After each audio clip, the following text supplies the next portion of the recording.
अस्सलाम वालेकुम नाजरीन, मैं हूं जवाद जैदी। नाजरीन, मैं आज मौजूद हूं लाहौर हाई कोर्ट के हाथे में, जहां लाहौर हाई कोर्ट में आज एक ऐसे केस की समाअत हुई कि ये वो वाकया था जिसने ना सिर्फ पाकिस्तानियों के दिल दहला दिए थे, बल्कि ये इंसानियत के लिए भी एक शर्मनाक वाकया था।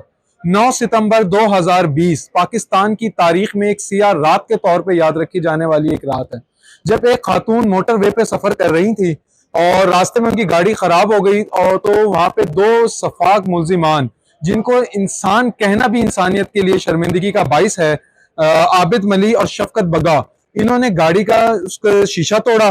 गाड़ी का पेट्रोल खत्म हो गया था, जो कि वो वहां पे साइड पे रुकी हुई थी। उस गाड़ी का शीशा तोड़ा, खातून को जबरदस्ती बाहर निकाला और उनके साथ जिनसी ज्यादती की। और ना सिर्फ जिनसी ज्यादती की, बल्कि उनके बच्चों के सामने जिनसी ज्यादती की। ये खबर जूं ही पाकिस्तानी मीडिया में आई, तो ये ना सिर्फ पाकिस्तानी मीडिया ने इस खबर को इसको रिपोर्ट किया, बल्कि दुनिया भर के मीडिया ने इसको रिपोर्ट किया। और वहीं पर दुनिया भर से उस खातून के लिए हमदर्दियों का सिलसिला बंद गया। वहीं पे पाकिस्तान की अदालतों ने और लॉ इन्फोर्समेंट इदारों ने एक सर जोड़ के बैठे और इस केस के ऊपर प्रोसीडिंग शुरू हुई। ये दोनों मुल्जिमान फरार हो गए और पाकिस्तान में इनके खिलाफ क्रैकडाउन शुरू हुआ। पंजाब पुलिस में इसमें क्रैकडाउन किया और दिन रात की अनथक मेहनत के बाद इन दोनों मुल्जिमान को पकड़ा गया।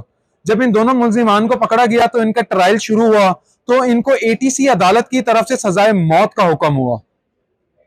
वहां जहां पर इनको सजाए मौत का हुक्म हुआ, वहीं पर यह कहानी नहीं रुकी।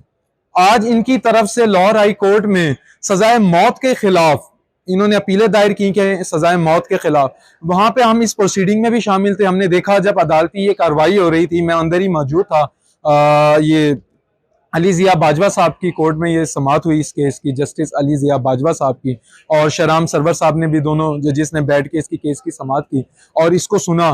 तो इस पे लड़की के जो मुतासरा खातून हैं, उनकी तरफ से कोई पेश नहीं हुआ, ना उनका कोई फैमिली मेंबर था, ना कुछ था। अच्छा, इस केस में एक और बात है कि इसके में जो मुद्दई है वो स्टेट है, तो इस केस में स्टेट की तरफ से पेश हुए वकीला, और उन दोनों मुल्जिमान सफाक मुल्जिमान की तरफ से वकीला पेश हुए, जिसमें उन्होंने अपने दलाइल दिए। और जिसपे स्टेट के जो वकील थे उन्होंने इस पे वक्त मांगा और कि भाई हम इस पे मजीद तैयारी करके आएंगे और हमें वक्त दिया जाए, जिसपे अदालत की जो समाअत है वो 10 दिन के लिए मुलतवी कर दी। अब देखना यह है कि ये इस केस में बचने में कामयाब होते हैं सजाए मौत से, या अदालत उसी तरह अपने एक फैसले पे कायम रहेगी और इनको जल्द अज जल्द सजाए मौत हो जाएगी। इसी के साथ अपने मेजबान को दें इजाजत। मिलते हैं एक नए प्रोग्राम के साथ, तब तक के लिए अल्लाह निगहबान।